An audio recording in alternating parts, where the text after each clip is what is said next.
Dear students, welcome to my YouTube channel Seema Hindi hub. Seema Hindi hub में एक बार फिर से आप सभी का तहे दिल से हार्दिक स्वागत है।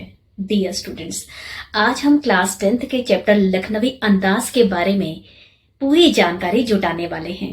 लखनवी अंदाज चैप्टर क्यों लिखा गया, लखनवी अंदाज पाठ को लिखने के पीछे लेखक का उद्देश्य क्या था, ये सब बातें आज हम लखनवी अंदाज में इंटरेस्टिंग तरीके से पढ़ने वाले हैं। इस लेसन के क्वेश्चन आंसर, इस लेसन के एमसीक्यूज पार्ट प्लस इस लेसन के वेरी इंपॉर्टेंट क्वेश्चंस, इन सब चीजों के बारे में हम पूरी जानकारी प्राप्त करेंगे। तो चलिए बिना किसी देरी के वीडियो की शुरुआत करते हैं। इस कहानी के लेखक हैं यशपाल। यशपाल जी सेकंड क्लास के डिब्बे में सफर करते हैं क्योंकि वो एक कहानी लिखना चाहते हैं। जैसे ही वो सेकंड क्लास के डिब्बे में पहुंचते हैं, वो अपने सामने एक नवाब को सामने बैठा हुआ देखते हैं। लखनऊ में पहले नवाब हुआ करते थे, लेकिन आज लखनऊ में नवाबों की संख्या लगभग समाप्त हो चुकी है। लेकिन जो वहां पर उनके सामने नवाब आकर बैठते हैं, वो अपनी आन बान और शान का कैसे दिखावा करते हैं, कैसे प्रदर्शन करते हैं, ये इस कहानी में बताया गया है। तो चलिए बिना किसी देरी के वीडियो की शुरुआत करते हैं। को पास ही में कहीं जाना था, लेखक कहीं जाना चाहते थे। लेखक ने यह सोचकर सेकंड क्लास का टिकट लिया कि उसमें भीड़ कम होती है। कहते उन्होंने सेकंड क्लास का टिकट लिया क्योंकि उन्हें लगा कि सेकंड क्लास में टिकट बड़ी कम होती है, उसके पैसे बहुत कम लगते हैं। वे आराम से खिड़की से प्राकृतिक दृश्य देखते हुए किसी नई कहानी के बारे में सोच सकेंगे। उन्हें लगा कि उन्हें खिड़की के पास सीट जो है आसानी से मिल जाएगी, जहां से वे खिड़की से बाहर का दृश्य भी आसानी से देख पाएंगे और नई कहानी के बारे में सोच सकेंगे।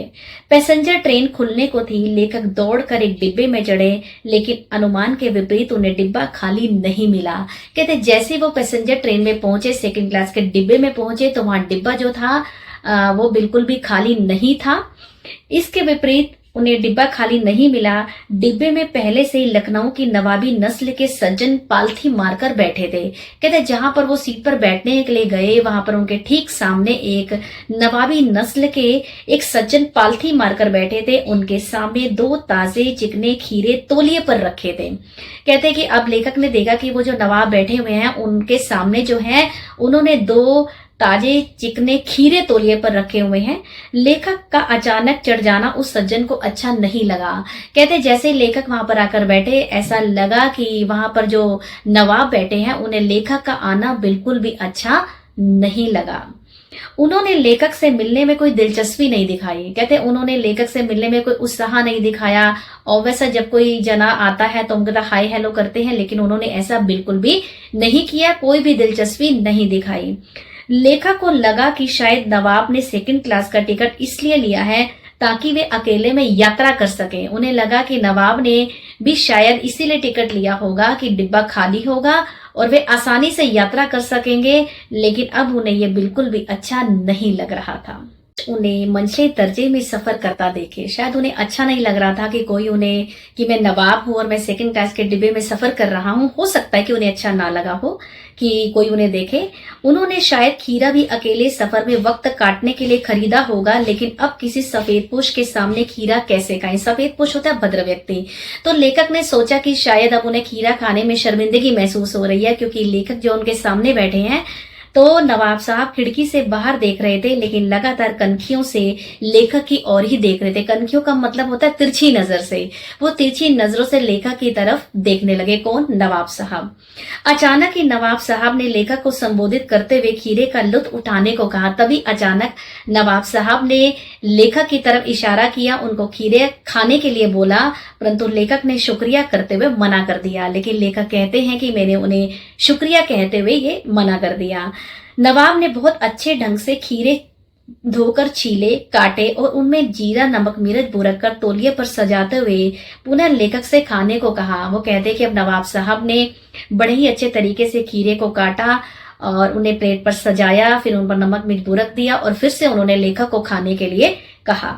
लेकिन लेखक एक बार मना कर चुके थे, तो उन्हें अपना आत्मसम्मान भी बनाए रखना था। तो लेखक ने फिर से उन्हें खाने के लिए मना कर दिया।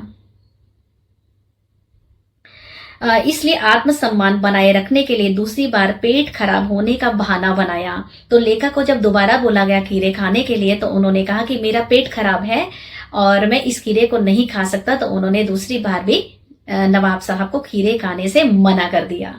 मनी मन सोचा कि मियां रईस बनते हैं लेकिन लोगों की नजर से बच सकने के ख्याल में अपनी असलियत पर उतर आए हैं। अब लेखक नवाब साहब के बारे में सोचने लगे कि नवाबी का ढोंग करते हैं, दिखावा करते हैं, सेकंड क्लास के डिब्बे में सफर कर रहे हैं और खीरा जैसी मामूली चीज को खाने में लगे हैं लेकिन मेरे सामने खाने में संकोच कर रहे हैं।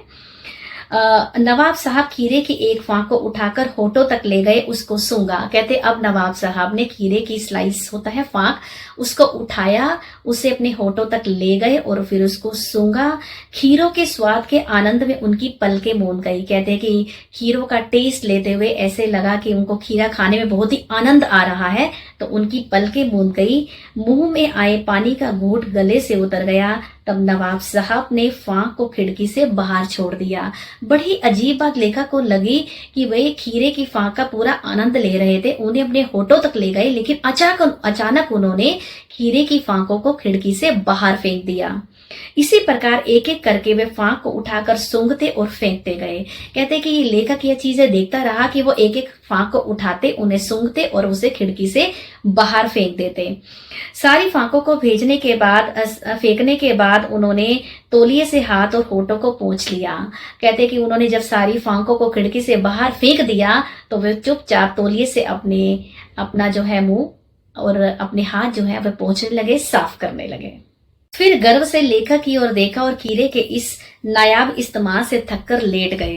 कहते जब उन्होंने खीरे को काटा, धोया, तौलिए पर बिछाया, नमक में बुरका, उन्होंने सारी प्रक्रिया की। तो करते करते फिर उन्होंने उसे खिड़की से बाहर भी फेंक दिया और ये सब करते करते वो क्या हो गए, वो थक गए। और लेखक ने सोचा कि खीरा इस्तेमाल करने से क्या पेट भर सकता है। तभी नवाब साहब ने डकार ले ली और बोले खीरा लजीज होता है पर पेट पर बोझ डाल देता है। तो नवाब साहब ने कहा कि खीरा खाने में तो बहुत अच्छा होता है लेकिन पेट को खराब कर देता है। तो उन्होंने अपना पॉइंट लेखक के सामने रखा कि खीरा खाने में तो बहुत अच्छा होता है लेकिन पेट पर बोझ डाल देता है, मीन्स पेट में बीमारी पैदा कर देता है। यह सुनकर लेखक ने सोचा कि जब खीरे की गंध से पेट भर जाने से डकार आ सकती है, तो लेखक ये सोचने लगे कि जब खीरे को सूंघ कर डकार आ सकती है, पेट भर सकता है, तो बिना विचार, घटना और पात्रों के इच्छा मात्र से नई कहानी भी बन सकती है। तो लेखक ने कहा कि बिना विचार, घटना और पात्रों के इच्छा मात्र से भी नई कहानी बन सकती है, क्योंकि लेखक नई कहानी की तलाश में थे। तो जब उन्होंने ये सब देखा कि कहानी में पात्र होना जरूरी है, घटनाएं होना जरूरी है, तो उन्होंने सोचा कि जब खीरे को सूंघने के बाद डकार आ सकती है तो बिना विचार, घटना और पात्रों के कहानी क्यों नहीं लिखी जा सकती, अर्थात कहानी लिखी जा सकती है। और इसी पर्पज से वो कहाँ आए थे, इसी पर्पज से वो डिब्बे में चढ़े थे ताकि उन्हें एकांत मिल सके और वे कहानी को लिख सके। तो ये थी हमारी कहानी का सार कि लेखक, हमारे लेसन का नाम था लखनवी अंदाज, नवाबों का रहन सहन, उनके ढंग के बारे में बहुत ही इजी तरीके से एक्सप्लेन किया है। तो ये थी लखनवी अंदाज कहानी की समरी जो बहुत ही इंटरेस्टिंग तरीके से आपको बताई गई है। तो अगर आपको मेरा ये वीडियो अच्छा लगा हो तो मेरे चैनल को लाइक, शेयर व सब्सक्राइब जरूर करें, मुझे सपोर्ट करें। और अगर आप लखनवी अंदाज पाठ के बारे में कुछ भी PDF चाहते हैं तो आप मुझसे कमेंट बॉक्स में मुझसे पूछ सकते हैं। तो चलिए अब आपसे मिलते हैं अपने अगले वीडियो में।